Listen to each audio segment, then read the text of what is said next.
কংগ্রেসের আমাদের 2013 সালে খাদ্য সুরক্ষা আইন আমরা এনেছিলাম 2 টাকা 3 টাকা করে। কোভিডের সময় আমরা বলেছিলাম যে এই সরকার বিনা পয়সায় সেগুলোকে সরবরাহ করবে।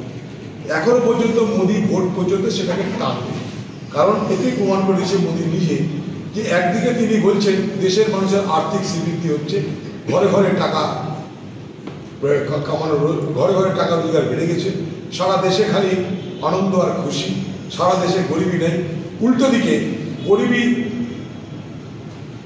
দূরীকরণের নামে তিনি আজও পর্যন্ত সেই বিনা পয়সায় রেশন দেওয়ার প্রকল্প ঘোষণা করছেন। মাটা স্পষ্ট হয়ে যাচ্ছে এখানটায় দেশের দারিদ্রতা আছে। সেই দারিদ্রতা আছে বলেই এখনো তাকে বিনা পয়সায় রেশন দিতে হয়।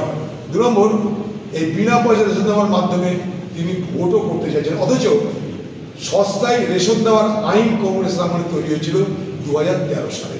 সেই সময় মোদির যারা পার্টি, বিজেপি পার্টি, 100 দিনের কাজের সময় এই বিজেপি পার্টি তারা সব এই প্রকল্পগুলোর বিরোধিতা করেছে।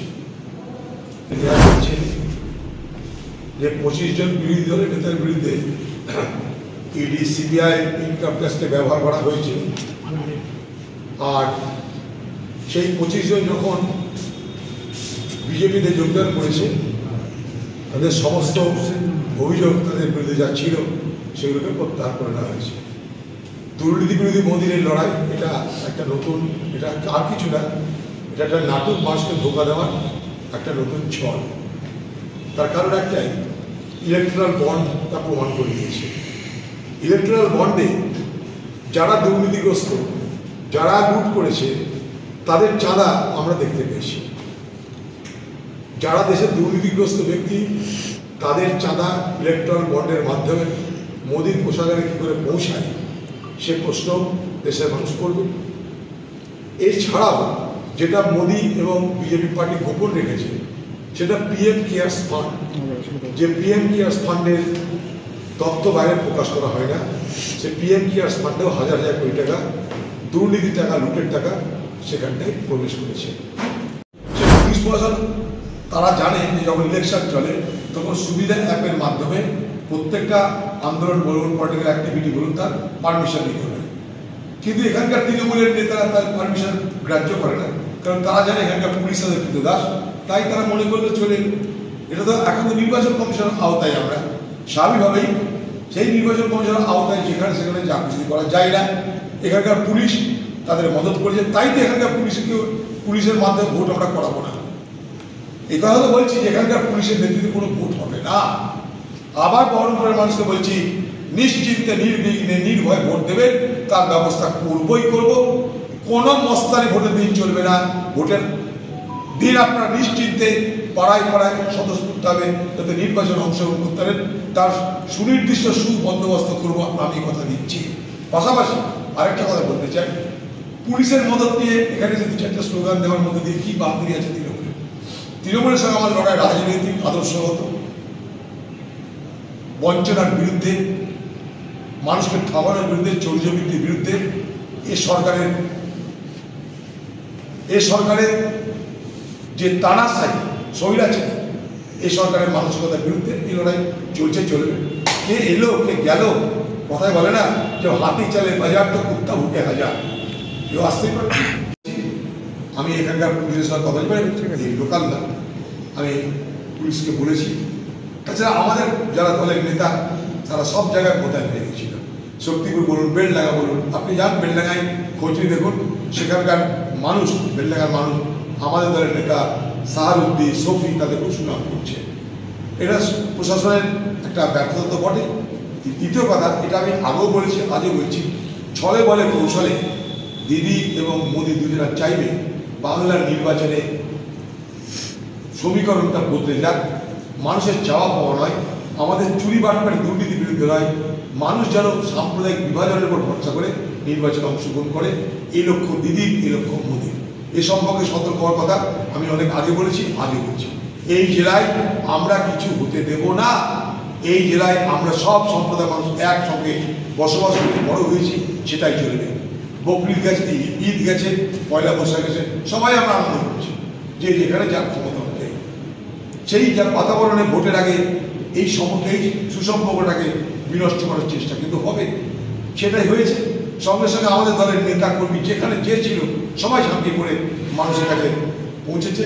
কাল রাত্রি 1টা পর্যন্ত আমি এগুলো মনিটর করেছি, পুলিশকেও করেছি। পুলিশও কালকে সক্রিয় হয়েছিল, তা বললে আমার যে পুলিশ নিষ্ক্রিয় ছিল, পুলিশও সক্রিয় হয়েছিল, তার জন্য তেমন কোনো বড় ঘটনা ঘটেনি।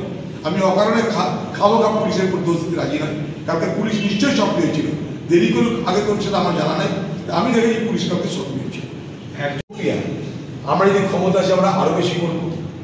কংগ্রেস ক্ষমতায় এক একটা পরিবারকে 1 লক্ষ টাকা সেই পরিবারের মহিলাকে দেওয়ার কথা ঘোষণা করেছে। কংগ্রেস ক্ষমতায় ঘোষণা করেছে এই ভারতবর্ষে যারা কৃষক তাদের ন্যূনতম সহায়ক মূল্য তার গ্যারেন্টি আইন করে দেবো আমরা। কংগ্রেস সিদ্ধান্ত নিয়েছে যে 100 দিনের কাজের টাকার মজুরি 400 টাকা করা হবে। কংগ্রেস সিদ্ধান্ত নিয়েছে ভারতবর্ষের সব থেকে বড় যে সমস্যা বেকারি, সেই আইন করে তাদের চাকরির ব্যবস্থা করা হবে, অর্থাৎ চাকরির অধিকার আইনি অধিকার হিসাবে দেওয়া হবে। এটা পৃথিবীতে একটা দেশে আছে, তার নাম জার্মান। এই একটা যুগান্তকারী সিদ্ধান্ত কংগ্রেস নিয়ে ফেলেছে।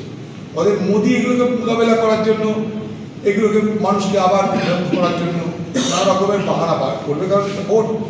কিন্তু আমার কথা আছে যে সব যদি ঠিক থাকে তাহলে এত খাতির করার প্রয়োজন পড়ছে কেন? সাম্প্রদায়িক উত্তেজনার মানে তাই আহত হয়েছে, কেন লুটতে নেই তাই আহত হয়েছে, লুপ্ত হয়ে গেছে। ওদের কথা কি জবাব হবে? সে কে জানে? দিদির আত্মীয় মানে তো সরকার না ভাই। হাতে লাঠি নিয়ে প্রচার, এবার ত্রিশূল নিয়ে আজকে 1লা বৈশাখের দিন প্রচার শুরু করলাম দিলীপ। হ্যাঁ, বাজারে জোকারের অভাব নেই, আমি কি করতে রেখেছি? জোকারে বর্ণ দিল দলটা শুধু একটা ক্লাব থেকে একটা ব্যক্তির ইচ্ছা ইচ্ছে করে চলবে। কতদিন চলবে? তৃণমূলের যে বয়স, সেই বয়স শেষ হয়ে গেছে। তৃণমূল আর চুরি করার পয়সা দিতে পারবে না কোটি কয়েক নেতা ছাড়া। তৃণমূল মানুষের জনগণের কিছু করতে পারবে না, কারণ সেই দেশ এই রাজ্য শেষ। তাই তৃণমূল দলটাকে তৈরি যে লুটে মেরে দুর্নীতি করে খাও করে যে বাতাবরণ তৈরি হয়েছিল তৃণমূল আদর্শ, দিদি আদর্শ, সেগুলো সব ধূলিসাৎ হয়ে গেছে। আর এগুলো ধূলিসাৎ হয়েছে দিদি নিজে, তার আসল চেহারা, কুৎসিত চেহারা মানুষের কাছে প্রকাশ পেয়ে গেছে। তাই তাদের অন্তত তো বাড়বেই, এ তো কিছু দেখে নির্মাণ আরো বাড়বে। এই আগামী লোকসভা নির্বাচনে এই মুর্শিদাবাদ জেলায় তৃণমূলের পরাজয়ের পর এবং পশ্চিমবঙ্গের অন্যান্য জেলায় কংগ্রেসের সফলতার পর মুর্শিদাবাদ, মালদা, দিনাজপুর, পুরুলিয়া কংগ্রেসের সফলতার পর দেখবেন এই অন্তর্কলহ বিস্ফোরিত হবে। এবং এমন দিন না আসে, অবাক হবেন না যে তৃণমূলের একটা বড় অংশ ভেঙে কংগ্রেস দলে যোগদান করবে। অবাক হবেন না যদি আগামী দিনে নীতিশ কুমার যেভাবে বিজেপির সঙ্গে জোট বেঁধে বিহার সরকার করেছে, তেমনি এ রাজ্যেও দিদি আর মোদী জোট বেঁধে, বিজেপি আর টিএমসি জোট বেঁধে সরকার করছে। এটা দেখলে আগামী দিনে অবাক হবেন না। গত 10 বছরের ইতিহাস বলছে যে 25 জন বিরোধী দলের নেতার বিরুদ্ধে ইডি, সিবিআই, ইনকাম ট্যাক্সকে ব্যবহার করা হয়েছে।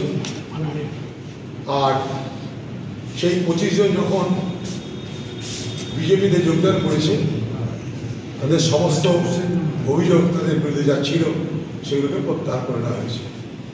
দুর্নীতি বিরোধী মোদীর এই লড়াই, এটা একটা নতুন, এটা আর কিছু না, এটা একটা নাটক, মানুষকে ধোঁকা দেওয়ার একটা নতুন ছল। তার কারণ একটাই, ইলেকট্রাল বন্ড তা প্রমাণ করে দিয়েছে। ইলেকট্রাল বন্ডে যারা দুর্নীতিগ্রস্ত, যারা লুট করেছে, তাদের চাঁদা আমরা দেখতে পেয়েছি। যারা দেশের দুর্নীতিগ্রস্ত ব্যক্তি, তাদের চাঁদা ইলেকট্রাল বন্ডের মাধ্যমে মোদীর কোষাগারে কী করে পৌঁছায়, সে প্রশ্ন দেশের মানুষ করবে। এছাড়াও যেটা মোদী এবং বিজেপি পার্টি গোপন রেখেছে, সেটা পিএম কেয়ার্স ফান্ড, যে পিএম কেয়ার্স ফান্ডের তথ্য বাইরে প্রকাশ করা হয় না। সে পিএম কেয়ার্স ফান্ডেও হাজার হাজার কোটি টাকা দুর্নীতির টাকা, লুটের টাকা সেখানটায় প্রবেশ করেছে। আরো দলটা শুধু একটা ক্লাব থেকে একটা ব্যক্তির ইচ্ছা ইচ্ছে করে চলবে। কতদিন চলবে? তৃণমূলের যে বয়স, সেই বয়স শেষ হয়ে গেছে। তৃণমূল আর চুরি করার পয়সা দিতে পারবে না কোটি কয়েক নেতা ছাড়া। তৃণমূল মানুষের জনগণের কিছু করতে পারবে না, কারণ সেই দেশ এই রাজ্য শেষ। তাই তৃণমূল দলটাকে তৈরি যে লুটে মেরে দুর্নীতি করে খাও করে যে বাতাবরণ তৈরি হয়েছিল তৃণমূল আদর্শ দিদি আদর্শ সেগুলো সব ধূলিসাৎ হয়ে গেছে। আর এগুলো ধূলিসাৎ করে দিদি নিজে তার আসল চেহারা কুশ্চির চেহারা মানুষের প্রকাশ পেয়ে গেছে। তাই তাদের অন্তত তো বাড়বেই, এ তো কিছু দেখে নির্ভর আরো বাড়বে। এই আগামী লোকসভা নির্বাচনে এই মুর্শিদাবাদ জেলায় তৃণমূলের পরাজয়ের পর